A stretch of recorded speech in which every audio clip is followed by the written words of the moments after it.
Welcome to the Be What You Want podcast. My name's Chris Hall, your host, and today we have Alfred Chidembo. Alfred is the founder and CEO of Aussie Books for Zim. This man's been running his own charity from Australia for the last 3 years, and he is originally from Zimbabwe, and he's created an organization that really taps into a passion about education and enabling people back home where he's from originally. So I would love to welcome to the show, Alfred. Please, thank you so much for coming on today, mate. It's a real pleasure to have you on. Thank you very much, Chris. I feel honored to be on this podcast. And like I said, thank you very much for giving me this opportunity to share my story. It's a pleasure. Alfred and I met recently at the United Nations Junior Chamber International, an event we were both speaking at. And when I listened to Alfred's story, it just came so from the heart with such passion, but also vision. So I just knew straight away I had to have him on the show. So I always like to give our audience a bit of a background story. Now, for those that don't live in Australia, there's a place called Wollongong, and it's south of Sydney. Alfred has got a PhD in engineering, in materials engineering. I believe in some kind of crazy qualification like superconductivity or something like that. But he's originally back all the way from Zimbabwe. So I want to kind of go right back to when you were a kid. Can you take us back to your early years as a child, growing up in Zimbabwe, and what it was like to be educated as a young man, and where that's led you to now with being a PhD graduate? Yeah, I started off in a very remote part of Zimbabwe, in the northeastern part of Zimbabwe, called Mudzi. That's in Mutoko district. And I remember when I was in grade 1, we used to walk to school 5 kilometers one way. And whenever I tell this story, I always say I was one of the fortunate ones because I only walked 5 kilometers. The other kids actually walked 15 kilometers one way. You can imagine for a grade 1 student, 6 years old, walking that kind of distance to school was a bit of a challenge. But I would like to say, you know what, we were probably some of the happiest kids you could find around because we had the opportunity to play along the way with our friends. And we kind of enjoyed it because that's all we knew. That's what we were exposed to. But we had good fun going to school. We enjoyed it. And at my school, in grade 1, I remember that we relied on the teacher to share information. The teacher had all the information. We didn't have many books, actually, which was not so good for us. But we relied on the teacher. The teacher would convey the information and we would take it all in. And on our way back from school, we would have the most fun. We would just be playing along the way with all our friends. But I was very fortunate that at the age of 7 years old, in grade 2, I moved from the village to the city. And how that happened was because my dad worked in the city.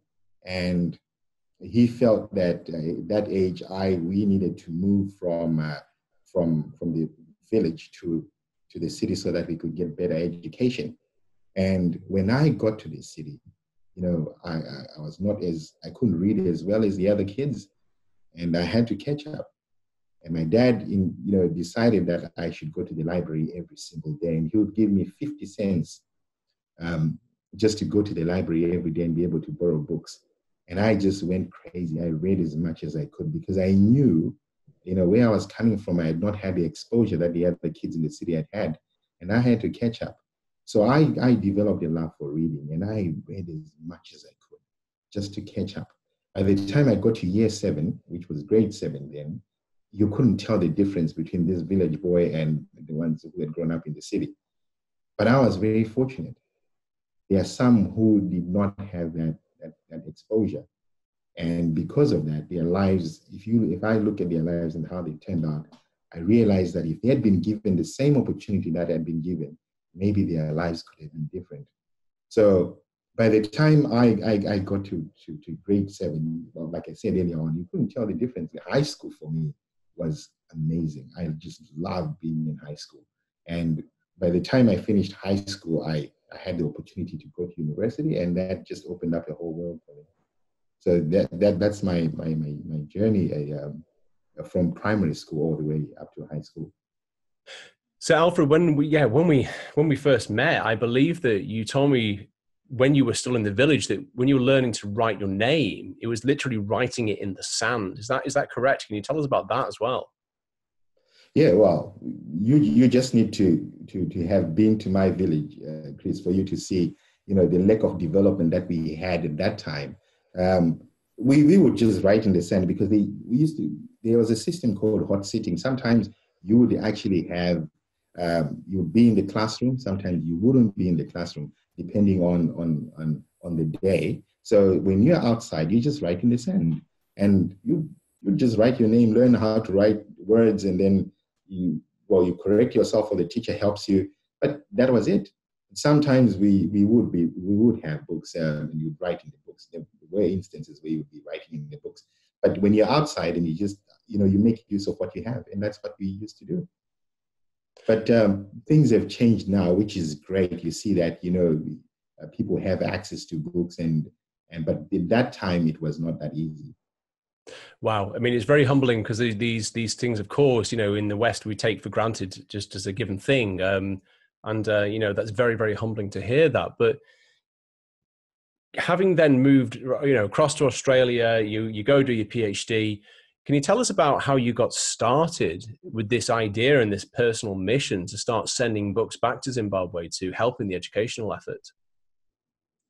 Yeah, this happened when I finished my PhD, and I was walking around with the corridors at the AIM Institute in the Innovation Campus, and I asked myself, what is happening in my village? What is happening where I started off from? And I realized that not much had changed. 30 years later, not much had changed in terms of resources and maybe people getting access to books. So I used to go to Vinnie's at lunchtime and buy secondhand books. And I noticed that they were getting rid of all these books. And I thought, wow, what? Maybe I could just collect 2,000 books, put them together, put them in boxes, send them over to my former school, get the kids, reading, get them excited about reading, and just see how far they can go. So I thought, well, let's go out there and collect 2,000 books. I don't know how we came up with 2,000. 2,000 sounded like a lot of books then. So we thought we'd collect 2,000 books, send them over to Zimbabwe, to my former school, Mavurazi Primary School, give them books, and let the kids start reading. So wow, we started collecting books. There's something about where we're from, isn't there, in terms of our grassroots? It doesn't matter where we end up in the world. When I think of Manchester, for example, where I'm from originally, I think of the people, I think of the community. And I really resonate with that idea of coming home inside of your heart, in terms of just really going, what is this place that fostered me into the man that I've become? And for you, it was clearly a thing of how can I give back to that place too? So I think that's a wonderful heart space focus to go into that. Now, obviously it started off with 2,000 books, and that is a lot. That's incredible. I also sense that resourcefulness. And for the international listeners, Vinnie's in Australia is a charity shop, right? So you go along there and there'll be donated books, and for the Aussies, they'll know exactly what we're talking about. But it's a great way of saying, well, what have we already got that we can use here? So the title that I want to kind of give this podcast is actually Creating Treasure from Trash. And I know that might sound controversial, but the whole intention of that is that I believe that in Australia, for example, there's a lot of wastage in terms of used books. Is that right? Can you tell me any interesting stats on that, Alfred? Yeah. And maybe I'll take you through the journey, how it all happened with Vinnie's, and how we ended up starting the charity and realizing that there were so many books which were actually going to landfill. So when I went to Vinnie's and I asked for these books, they gave us 564 books. And on that day, we celebrated. My wife and I were so excited about it. And we thought, whoa, okay, 564 books, we are close to 2,000 books. And we in our minds, we never set out to put a charity together. We just wanted to go and donate books. But eventually found ourselves setting up a charity because we got this overwhelming support from the community in Mongo. So at that time, that's when we realized that there were so many books that people wanted to get rid of. And doing a little bit of research, we realized that libraries alone in Australia, they actually get rid of 5 million books every year. 5 million books go to landfill every year in Australia. Now, that is trash. But imagine what you can do with million books. If you 5 take million them, books, that can change so many lives. I mean, a book is, of course, something that one child can read once, but many children will read again.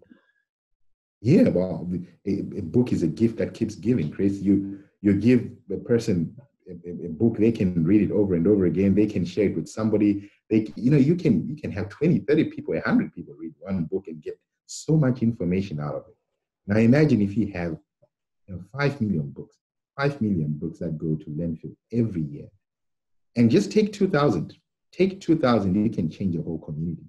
You can empower a whole community and change people's lives forever. So this is why I think this title is actually quite relevant for a podcast like this. Turning trash into treasure, because you don't know what it's going to the kind of impact that the book is going to have on somebody. You don't know. So the possibilities are endless, and this is what really, really excites me about this project. I get so excited about it because I know this is how people's lives can be changed. Absolutely, and it's all about the pivotal moment. So the pivotal moment for you was moving to the city and having your father influence you in such a way, but it was through the mechanism of a book. So indeed, I couldn't agree more. That one point where a child gets enamored with whatever the book is in front of them. So I think it's wonderful. Okay. Mm-hmm. Now, I mean, you set up a charity in Australia. So I guess you sent your first 2,000 books. I've run a charity myself for a couple of years, and I'm familiar with it, but I also want to hear it from your point of view about that decision point where you went, you know what, let's do it. Let's set up an organization. When did you make that decision? What was going on in your life and in your head and your heart and all the people around you? Can you tell us about that? Yeah, at that time I was working as a research engineer for a startup company, and I was enjoying my job, thoroughly enjoyed it. But there's something that kept tugging at my heart, and I had a conversation with my sister, and we had been talking about how we want to go back and make a difference back home. And we agreed that we would never go back if we're not going to make a difference in our own community.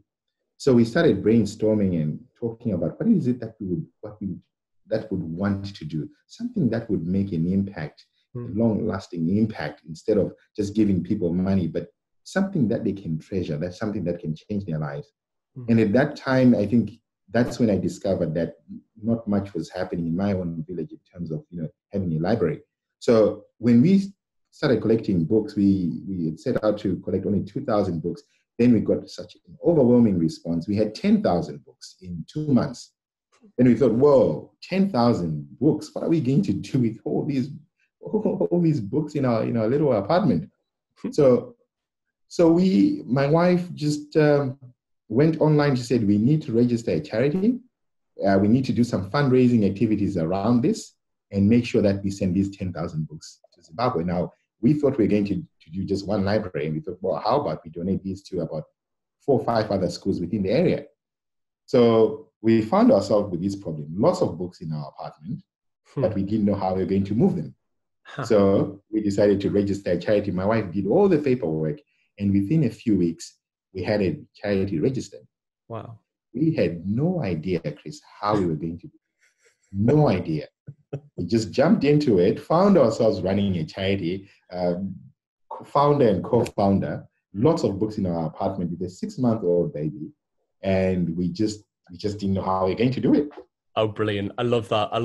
Do you know what? I read an article today about entrepreneurs in a similar vein, and the question that was done as a survey was, what's the best way to learn about running a business? And 51% of the people replied back, starting a business. So it's true, isn't it? You've just got to start and put yourself in the fire before you have the need. And there's a couple of things I'd like to tap into there, actually. Having how many books? 10,000 books in your own personal apartment. What it is it's demand and need all of a sudden being there. And the image that comes to my mind is, imagine you're a seed, right? And you're starting off, and it's all this possibility about what might happen. We start off with 2,000 books, and that's beautiful. But all of a sudden, the seed has to crack through its shell so that it can continue growing. And I sense that moment was like a threshold moment for your wife and yourself, where you went, oh my gosh, we actually have to do something like this because we've gone bigger. We've grown bigger than we initially expected, and we've got to do something constructive with it. You know, and I think that metaphor for growth is fascinating. And then you've also got, with regards to, I had no idea how to run a charity. Well, again, that, you know, necessity is a wonderful tool to teach, isn't it? So through growth, demand, necessity, it sounds like you just went off to quite the running start. Yeah, that's exactly what happened. And what's even more fascinating is what happened in the following, the few months after that. We ended up with 20,000 books, Chris. And then you're thinking, well, okay, how do we move these books from Australia to Zimbabwe? 20,000 books. Now, seriously, we even had a storage problem. We had nowhere to store our books. But what we've experienced with these charities, that there are people out there who are inherently just good people. There's a couple who reached out to us, and then they offered us their garage space that we ended up using for storage for a whole year.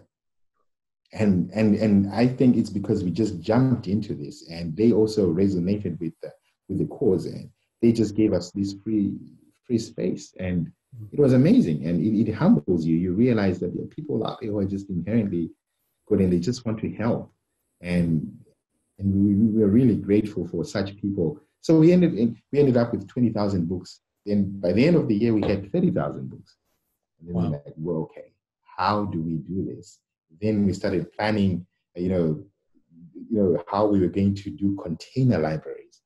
Wow. And because of that, you've talked about growth. And you know, when sometimes you come up with an idea, you think it's the best idea, and you start doing some iterations on it, and you realize that, you know what, we could actually change A, B, C, D, and E and end up doing things more efficiently. And coming from my background, I'm an electrochemist. I'm not a business person, but I had to learn how to look at things from the business side of things, and also to grow, and actually also at some point to work on my own personal growth, so that I don't give up on something like that, which I had no idea how I was going to run. So I had to do a lot of growing there, and a lot of searching as well. You dig your heels in. Sometimes it becomes, you know, too much, but you dig your heels in and say, you know what, we're going to do this. We'll make it happen.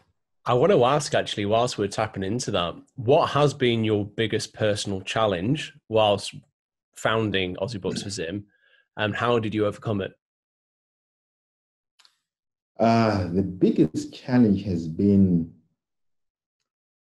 just believing that you can do it.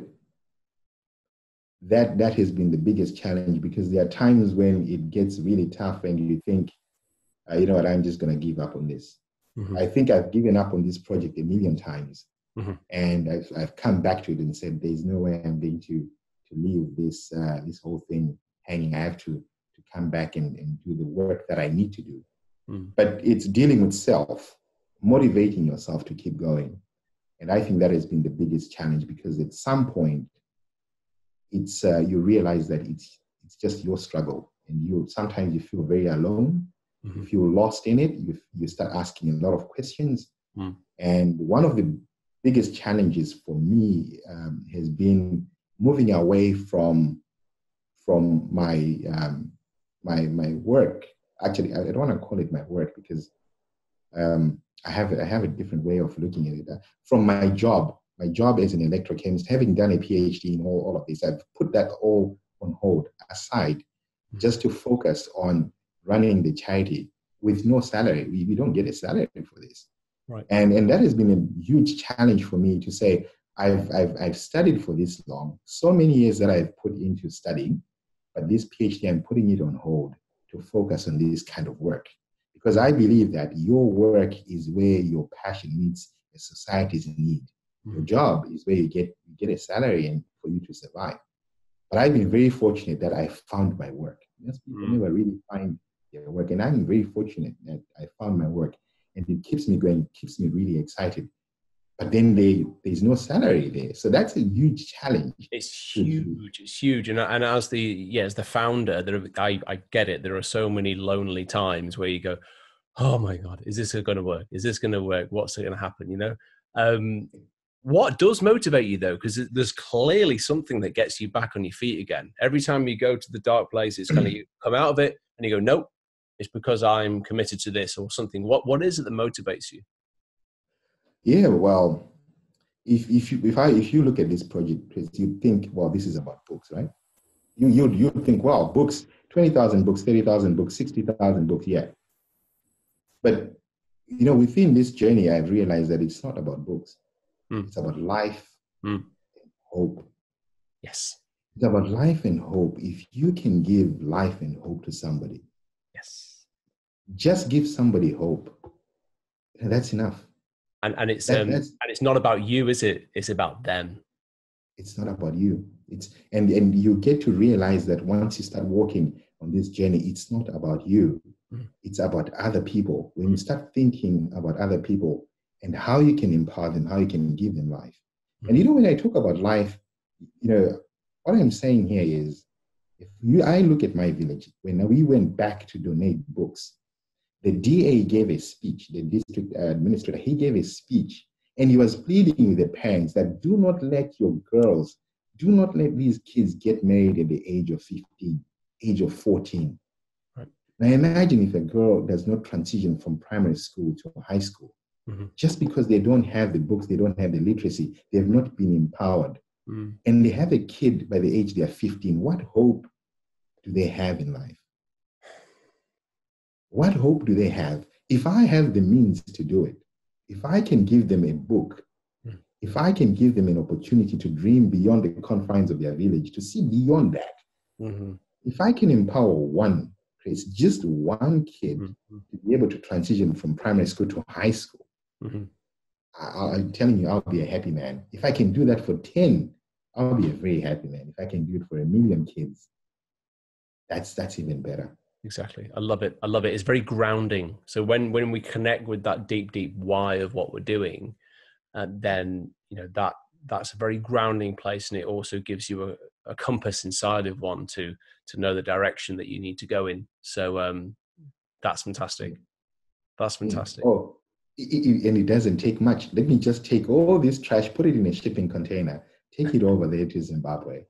Let the kids start reading, because for me, I remember when I was 7 years old, when I walked into the library, and I was reading the famous Fives and Hardy Boys, all these books, and they would talk about lemonade, Chris, simple things like lemonade. I didn't know what lemonade was. They would talk about rolling hills and everything else. I didn't know what rolling hills were. I didn't understand it. Yeah. But it gave me an opportunity. It makes you imagine. It makes you ask. It makes I love it. Enid Blyton, right? The famous Five, is that right? Oh, you're taking me back to my childhood there. That's fantastic. Now, obviously, you've got quite a logistical operation to manage. You're collecting books in Australia. You're going up to the level of shipping containers. I'm sure there's all sorts of customs and, honestly, quite annoying things to deal with, I'd imagine. But in terms of team, just to focus on team, what strategies do you employ as the CEO to make this work seamlessly in terms of exporting this treasure to a different country and implementing and putting it all to the right villages and, effectively building libraries? What strategies do you employ to make all of that work? We've been very, very fortunate, Chris. I have a really good team behind me, especially our board that we have here in Wollongong and also in Zimbabwe, actually. Okay. And all these people are volunteers. This is really this is amazing. Everyone who's come on board is just a volunteer. They volunteer their time. Sometimes they use their own money. We've had to use our own money to do shipments, but these people they've resonated with the cause, and they've come in and said, hey, we want to be part of this. We want to help wherever we can. And on the Zimbabwean side, we actually have librarians who are members of the International Association of School Libraries. They use their own money to travel and run workshops where we set up libraries. Wow. And that is very, very humbling. If people share the same vision like that, you realize that these are people that you need to keep. And they've raised up their hands and said, hey, we want to come in and help. So we've been very fortunate, and it's very easy to inspire people like that because they share the same vision as well. But even here in Wollongong, all we've done is just share the story and open it up and say, hey, this is how you can come on board. This is how we can make a difference. If you resonate with this, please, let's do this. And people have raised up their hands. We've used more than 200 volunteers. And on our team, you look at people who bring in a lot of expertise from early childhood development to strategy, to communications, just a whole, array of skills that they bring to the party. And it's just been amazing. So it's been very easy for me to actually come up with a good team because it's people who resonate with the cause and they are willing to go the extra mile just to make things happen. And wow. Team all the way then. That's incredible. I mean, it's interesting the resonance thing, because you literally have to, within your own mind and heart, first of all, declare that you're going to do it, then take the bold action to do the first steps, and then carry on telling the story and demonstrating that momentum as an organization that essentially we are open for business. We are doing these things. When's the next shipment? When's the next campaign? And, with that momentum declaration and action in the world, that's when people see you as someone that's serious about what they're doing, isn't it? And then they are wanting to dedicate their time because it's like the vibrational recognition that, oh my gosh, I want to help too. Look at everything they're doing. Let me help. You have to be open. You have to be doing it. Yeah. Oh, I can tell you a million stories about this, because let me tell you about how we ended up getting books from the Netherlands. Okay. We never set out to get books from the Netherlands. No, we hadn't planned it. It wasn't on our strategic plan. But guess what? Just 3 weeks ago, we had a shipment arrive in Zimbabwe from the Netherlands, and we are here in Wollongong. And how this happened is because, like I said, when people resonate with the cause, it's very easy for them to come on board and actually go the extra mile and do things. And I think, this is where you realize that some people are just fantastic. There's a lady who is in the Netherlands. Her name is Helen, Dr. Helen Bullens. She used to be the president of the International Association of School Libraries. And she started collecting books for us in Amsterdam. And they went to all the English-speaking schools. They got all these books. People kept bringing books to them. Before they knew it, they had 864 kilograms of books. That's 2 pallets of books. And they had nowhere to store them. And so we had to look for storage space in the Netherlands. And we are based here in Wollongong. Fortunately, my wife called her former employer, who is based in, they have a company in Amsterdam. They gave us space where we could store the books. We stored these books for more than 8 months.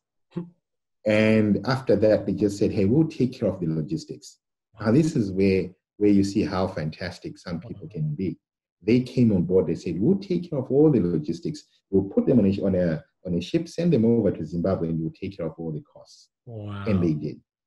And they did. And these books actually got to Zimbabwe 3 weeks ago. Wow, that gives me goosebumps. I love that. It's just so you carries on blossoming beyond what you originally even intend, and you respond, adapt, lean into it, and before you know it, there's another shipping container. That's just wonderful. Yeah. Alfred, have you ever considered expanding the concept beyond Zimbabwe? Yes, we've actually been approached by so many people from Nigeria, from Uganda, from Kenya, from Zambia as well. And recently, somebody from Namibia reached out to me and said, could you please give us some books? And we would love to do that. We know we are capable of doing that. But, looking at how we want to grow the organization, we are a little bit cautious. We don't want to end up doing things too fast so that we lose ourselves in the process. We want to make sure that we are grounded and we have some really good, solid structures so that if we're going to make an impact, it's sustainable. It's not something that we just do once off. We want to be able to put some structures in place where we can actually make a long-lasting impact and actually improve literacy levels in rural communities. So we are looking at controlled growth here. We don't want it to be too rapid, but eventually we'd want to reach out to different countries where anyone who needs a book, we should be able to step in and say, hey, there you go. Here's a book you can read. Start reading, go crazy, discover the world. Love it. Love it. That's fantastic. And when I founded and ran a charity myself, I always ran it like a business. And what I hear in the way you're talking now is treating it like a business, getting processes, procedures, strategies in place. When leaders run charities like that, the possibility of impact is amplified without a doubt. It means you don't have to remain a certain size. It means you can indeed exponentially grow at that point. So I think that's great. That's great insight. And that's so exciting that you're getting contacted by different countries. The Netherlands are supplying you books. It's something that's clear to me that you only have to carry on telling the story and putting the mission and the vision in place. And I think support will just carry on enveloping around you. So kind of narrowing it back down to Zimbabwe for a second, what's your ultimate vision for that? How many books do you want to be sending across there? What does that picture of the future look like? What do you want to achieve ultimately for Zimbabwe? For Zimbabwe, I wouldn't look at it in terms of number of books. I'll look at it from the number of kids whose lives are changed, because success comes in different forms. Success could be just one kid learning how to read, just learning how to read. That makes a difference. Now imagine if you had the whole alphabet and then you remove maybe 10 letters, it will become very, very difficult for you to communicate. Now, and that's, if you look at that analogy and you look at a child who cannot read, it's going to be very difficult for them to survive in this competitive world. But success could be one child learning how to read, or it could be one moving from primary school to high school, another one from high school to university, and looking back and saying, whoa, my life changed because somebody gave me a book. So we are looking at it and we're saying, for Zimbabwe, we are the kids in the villages, in the rural areas which are marginalized. Let them get an opportunity, just get the chance to read. Let their literacy levels go up. And for me, that's my vision. If we can impact 1 million kids in Zimbabwe, give them access to books. They don't have to go around looking for these books. Let us bring the libraries to them. I was very fortunate that I was taken away from a village to a place where there was a library. But we can't take every kid from the village to a place where there's a library, but we can bring the library to them. That's my vision. If we can bring a library to every disadvantaged kid in rural Zimbabwe, whatever it is that they do within that space, I know it's going to change their lives. Oh, that is powerful. That's powerful, and that's focused as well. You've got the significance of the impact, 1 million lives to be positively impacted in rural areas where the need is greatest. That's fantastic. That's fantastic. So what's on the horizon for the next 12 months for you and the organization? The next 12 months is going to be really exciting because I'm excited about it.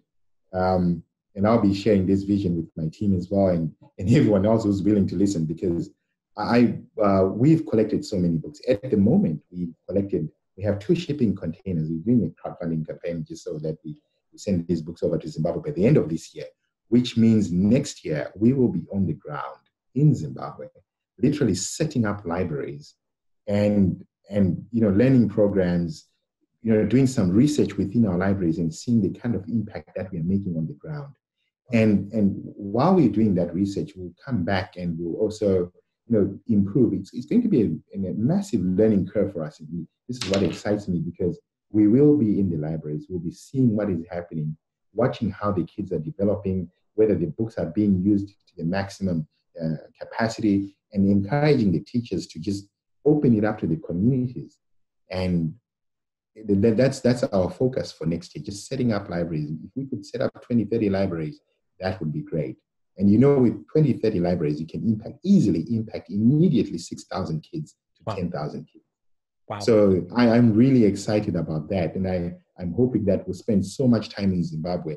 We got a grant to build a library. We never set out to build libraries, but we got a grant to build a library from Better World Books. So we're going to build a library. Wow. And it's going to be one of our template libraries with all our branding in there. And we're going to make sure that whatever learning programs happen in that space, we can take them to different libraries and get everyone reading and excited about reading. Wow. Look at that's just explosive growth from 500 plus books from Vinnie's to 2,000 on the first shipment to registering a charity to literally building libraries for more than 20 or 30 villages in Zimbabwe. Wow. Wow. Wow. Alfred, that's fantastic. And that's all just in 3 years. So I'm sure many of the people watching this and listening to this may well want to find out more about the organization. If people want to, to look you up online, where's the best place that they can find you? We do have a website. It's www.aussiebooksforzim.org. And also we have a Facebook page, Aussie Books for Zim. So Aussie, AUSSIE, Books for Zim, FOR, Zim. And we also have a Twitter page, Aussie Books for Zim. And that's where you can find us. Our Facebook page is very active and there's a lot of stuff going on there. We try to update it as much as we can. Yeah. Fantastic. Well, Alfred, listen, Alfred Chidembo, for anyone that wants to look up Alfred on LinkedIn or anything like that as well. But, if anyone wants to support Alfred, please get in contact with him or look up the organization. That's AussieBooksForZim.org. It really has been a pleasure having you on the show today, Alfred. That is just a story coming from the heart, but also one of explosive growth and possibilities. So, I acknowledge you and what you're doing and keep up the great work, mate, because you are impacting lives quite literally around the world now, never mind just from one place to another. And I can see how this is just going to absolutely shine, continuing into the future. So thank you very much, Alfred. Best of luck with Aussie Books for Zim. And it's really been a pleasure having you on the podcast today.